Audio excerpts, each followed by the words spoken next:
Oi pessoal, tudo bem com vocês? Sejam muito bem-vindos ao nosso podcast Ecoacessível. Eu sou a Isabela e faço parte da equipe Aliança Beta, junto com a Carol e com o Lucas, e estamos super felizes de ter vocês aqui com a gente. Hoje vamos conversar sobre um tema muito importante: como podemos cuidar do planeta sem deixar ninguém de fora. Isso mesmo, vamos falar sobre sustentabilidade com inclusão. Vamos entender o que é consumo consciente, o papel da tecnologia assistiva, como funcionam os espaços verdes acessíveis e o que ainda falta para as pessoas com deficiência serem realmente incluídas nas políticas ambientais. E para isso também vamos ter uma conversa muito especial com um professor convidado que entende tudo sobre acessibilidade e sustentabilidade. Então, já pega seu fone, se acomoda aí e vem com a gente.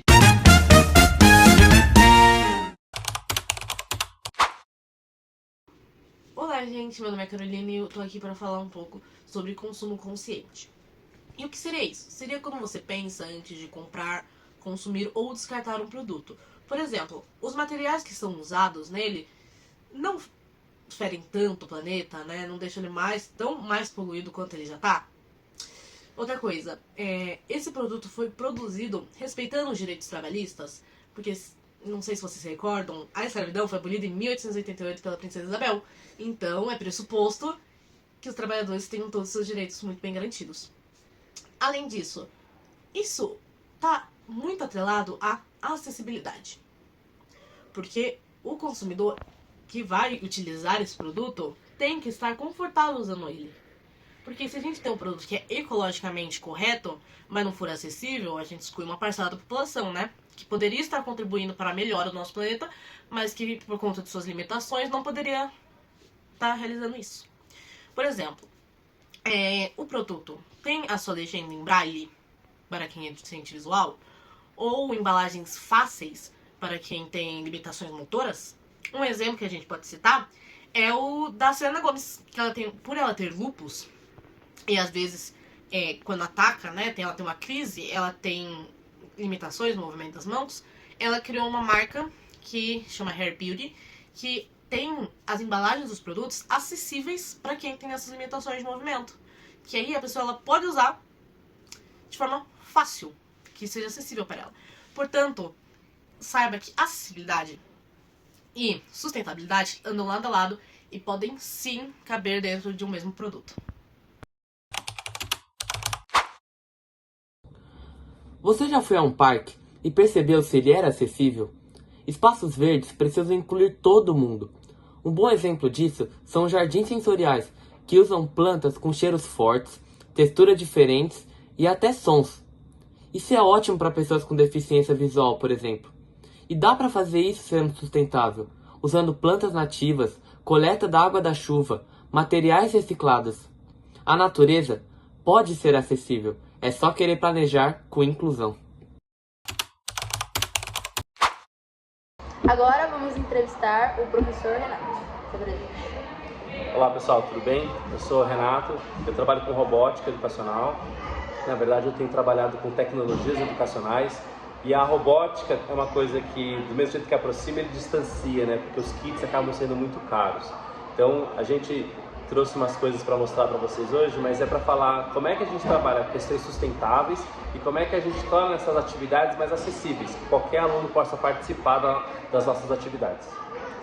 Eu vou fazer algumas perguntas para você e você responde o que você achar. Okay. Como que você acha que a sustentabilidade pode ser pensada de uma forma mais inclusiva? Aqui na escola a gente desenvolve projetos onde os alunos constroem com autonomia. Então a gente tem um período ali, algumas aulas que a gente mostra para eles como é que funciona a parte de elétrica, eletrônica, como é que faz um pouco das construções com ele, dando repertório para ele. E depois eles são autônomos para escolher o que eles querem construir a partir do conhecimento que ele adquiriu.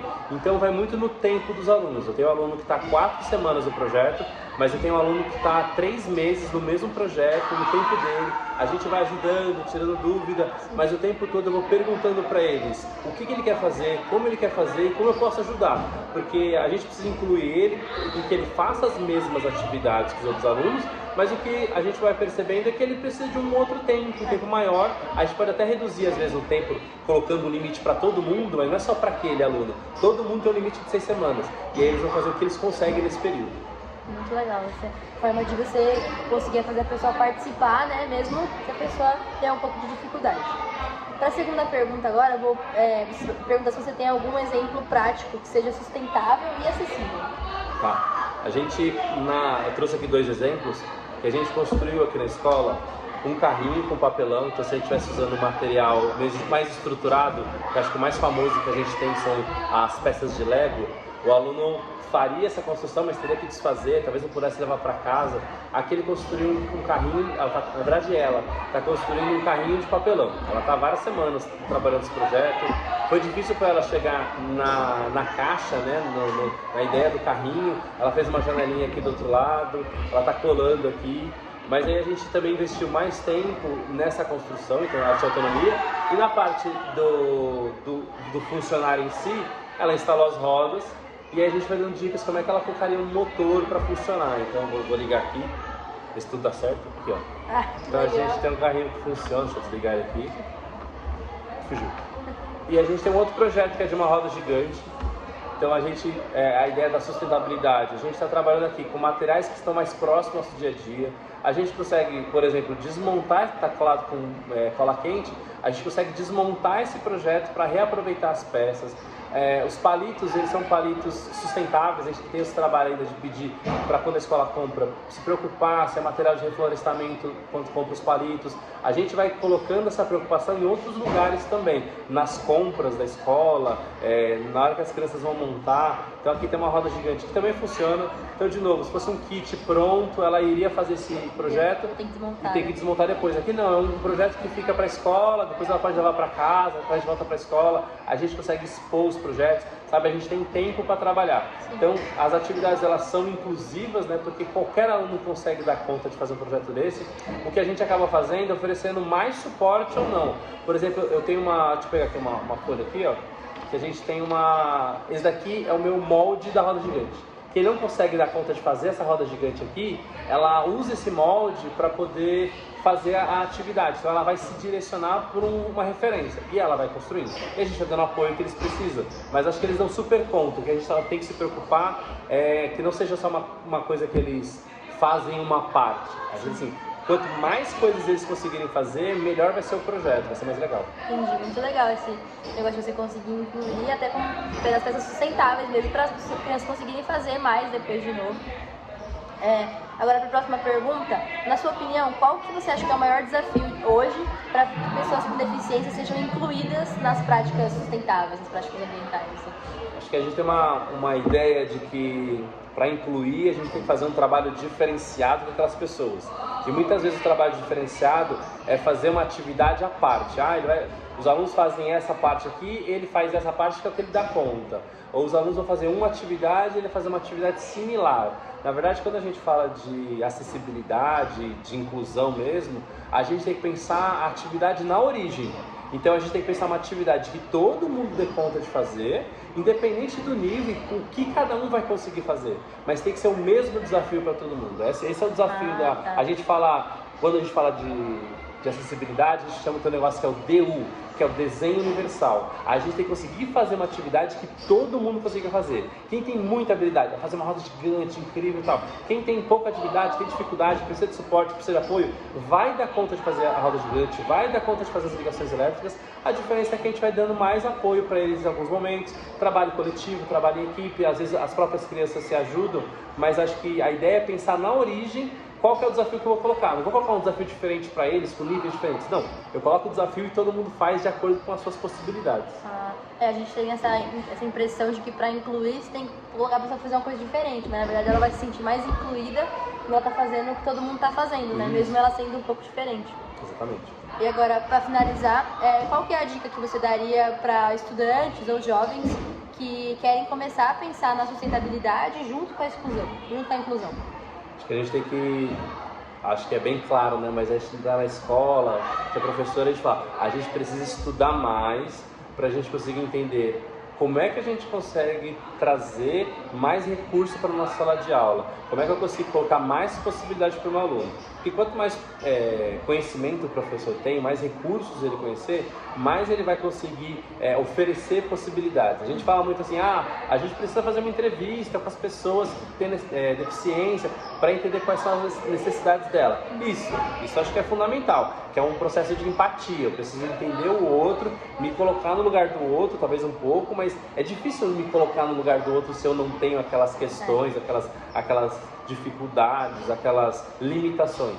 Mas se eu coloco o outro para participar junto, eu chamo uma pessoa com uma deficiência para participar do meu projeto, para avaliar meu projeto, eu vou o tempo todo fazendo teste real. Acho que o tempo todo a gente tem que falar assim, eu já escutei muito falar sobre soluções de problemas. A gente vai trabalhar com resolução de problemas. Eu falei, eu também trabalho, mas eu trabalho com uma coisinha a mais, que é a resolução de problemas reais. Quando a gente traz para o real, o aluno está fazendo aquele projeto, ele se inclui mais, ele se coloca mais à disposição daquele projeto, mas tem outra coisa, a gente está falando de um problema real, ele vai afetar tanto a pessoa que está ali participando, querendo ajudar, querendo fazer, mas quando a pessoa que está do outro lado pensando no projeto, ela vai ter mais recursos, mas ela vai ter uma fonte para ela poder perguntar, para poder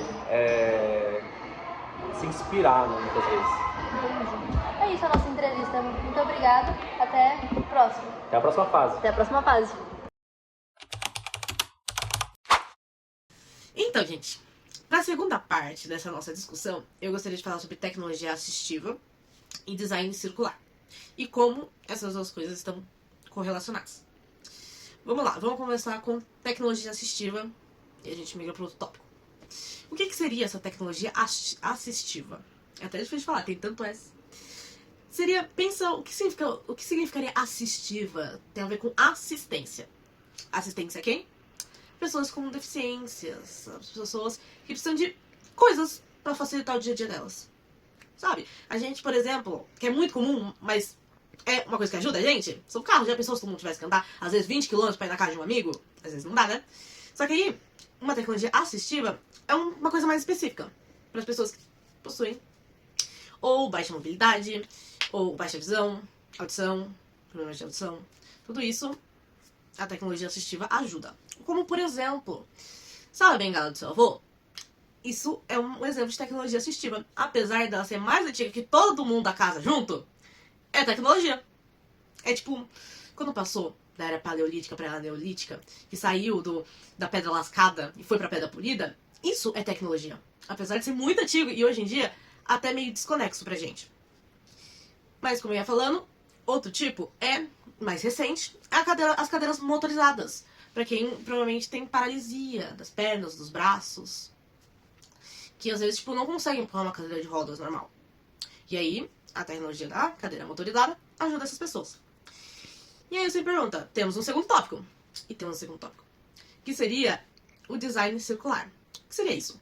São produtos já pensados desde o seu início, da sua produção, para serem reciclados ou feitos de coisas recicláveis. Como, por exemplo, uma cadeira motorizada feitas com partes recicladas, que já foram recicladas, já foram outra coisa e agora são outras. Próteses com plásticos. Sabe aquela garrafa PET, que você não separa direito na sua casa, que eu sei muito bem. Ela pode, depois de passar por processo na indústria, virar uma dessas tecnologias assistivas. Não é? E tudo isso não faz bem só pro planeta, mas faz bem pras pessoas. Porque muitas vezes esse design circular, ele barateia os custos dessas tecnologias assistivas, por virem de algo que já foi produzido. Então, gente, se puderem, separem direito seu lixo, porque o seu lixo de hoje vira o futuro de alguém amanhã. E é isso. Obrigada. Infelizmente, as políticas públicas sustentáveis ainda esquecem de muita gente. A coleta seletiva nem sempre é acessível. Campanhas educativas, por exemplo, não têm libras, e muitos espaços ecológicos não têm rampa, não têm piso tátil, não possuem banheiro adaptado. Isso mostra que a inclusão precisa ser parte da sustentabilidade, não um mero detalhe que a gente deixa para depois. Eu sou o Lucas Amora e aqui fica o meu recado final para vocês. Se é para ser sustentável, tem que ser para todos. E aí, galera, curtiram o episódio? A gente falou sobre consumo consciente, sobre acessibilidade, sobre tecnologia, espaços verdes e tudo isso pensando em um mundo mais justo, mais ecológico e mais acessível. Se você gostou, compartilha com alguém que você acha que vai gostar também. Até o próximo desafio. Tchau!